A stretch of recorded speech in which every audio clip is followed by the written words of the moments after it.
Hello, good morning po sa inyo lahat, no? Naka pa pala dito pa. First time kasi yung mag-aagante, hindi kasi ako Ayun, praise the Lord po, no?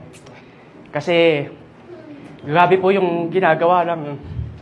Grabe po yung ginagawa ni Lord sa buhay ko ngayon.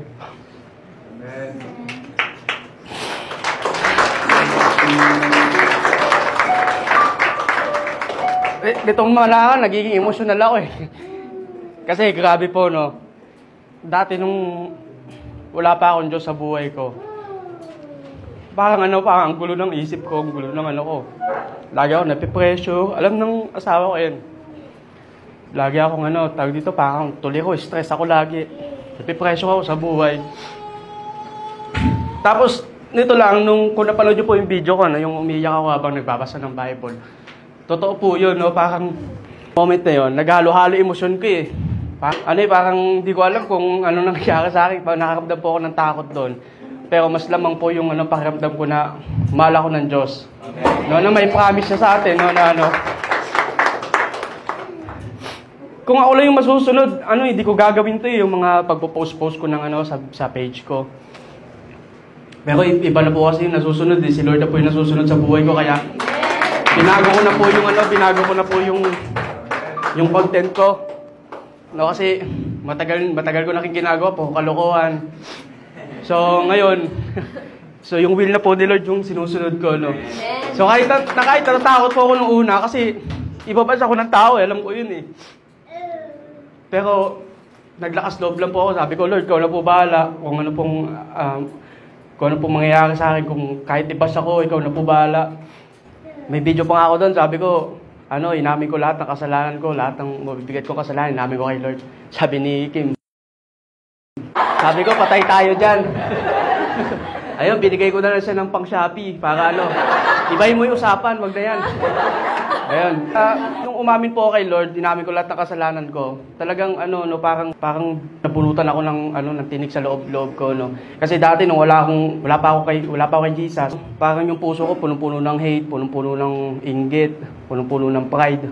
Pero nung humingi po ako ng tawad kay Lord, parang binigyan niya ako ng peace sa loob ko. Ngayon, sobrang gaan po ng pakiramdam ko, no. Hindi na po ako napipressure sa buhay, wala na po yung mga pangangamba ko, ginibab ko na po kay Jesus. So, mas magaan na po yung buhay ko ngayon, no? Mas maluwag na. Paramdam din po yan ng asawa ko kasi sa ilang linggo namin pagsasama, parang ilang linggo lang. This past few weeks po, talagang sobrang peaceful na po ng hindi na po kami nag-aaway, sobrang peaceful na po, no? So, tuwan-tuwa ako kasi ganun pala si Jesus, mahal pala niya tayo, bibigyan tayo ng peace sa puso natin. Dati, hindi ko po makalasan yun dati. Parang nag-aalap po. Parang hinaalap ko pa. Ano ba? Ako sinasabi niya, anak, huwag ka mag-alala.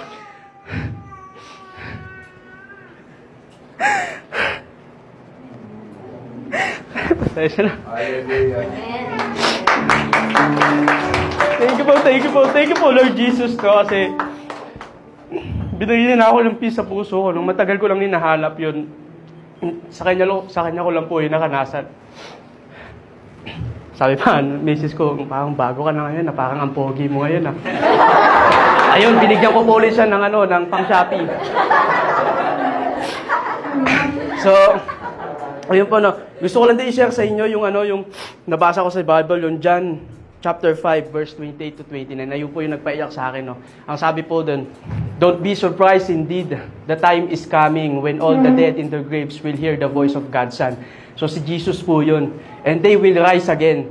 Those who have done good will rise to experience eternal life. And those who have continued in evil will rise to experience judgment. So yun po, nung nabasa ko po yun, talagang natakot po ako doon. Kasi paano na lang kung namatay ako, tapos hindi ko man lang nabasa yun, hindi ko man lang nalaman yun na may promise pala sa Lord sa akin.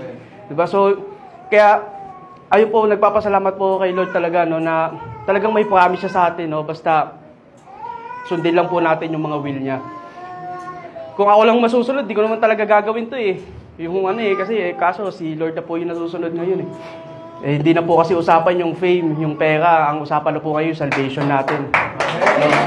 So, hindi naman lahat ng meron tayo dito sa earth, pang panandalian lang yun eh. Pero, kung nasa langit na po tayo, eternal life na po yung usapan doon, no? So, imagine, sobrang tagal na natin namubuhay sa heaven, eternal life. Diba? Tapos baby face ka pa rin. So, ayun po. Kaya, pag-pray nyo din po ako na tuloy-tuloy ko yung ginagawa ko sa Facebook page ko na pag-share ng gospel, pag-share ng experience ko, no? Pati yung journey ko sa faith. Ayun, no? Pag-pray nyo din po ako. Kasi medyo may sakit yung mga binabato sa akin ngayon eh. Yung, kasi parang sinasabi sa akin, nagpapanggap lang. Di ba? Puro for the views lang. No? Para lang sa pera. Hindi po yun. Kasi kung ako nga lang din talaga yung masusunod, hindi ko gagawin yun. Mas maraming pera po pag sa kalokohan. Mas maraming pera po yun kung sa totoo lang. Pero gusto ko na pong ayusin, no? Gusto ko na pong magbago talaga. No? Kaya pinupush ko din yung sarili ko para at least yung mga followers ko makanood din sa akin. Kasi baka mamaya ako pa yung naging dahilan. Kaya sila hindi nila nakilala yung Diyos. Baka mamaya sisihin nila, magkita-kita kami sa impyerno. Followers mo ako, Manoy. Dahil sa iyo, nandito tayong dalawa. So, ayun po, kaya pinupush ko din yung sarili ko. Lagi ako nagtatanong kay Sir Tristan, paano ba mag-devotion? Paano ba yung ano ba yung pattern? Kaya ayun, sobrang natutuwa po ako kasi talagang binabago ako ng Diyos. At ramdam ko po yun na binabago ako ng Diyos. Napakabuti po yung Lord Jesus, no? Thank you po, praise the Lord po. Yun lang po.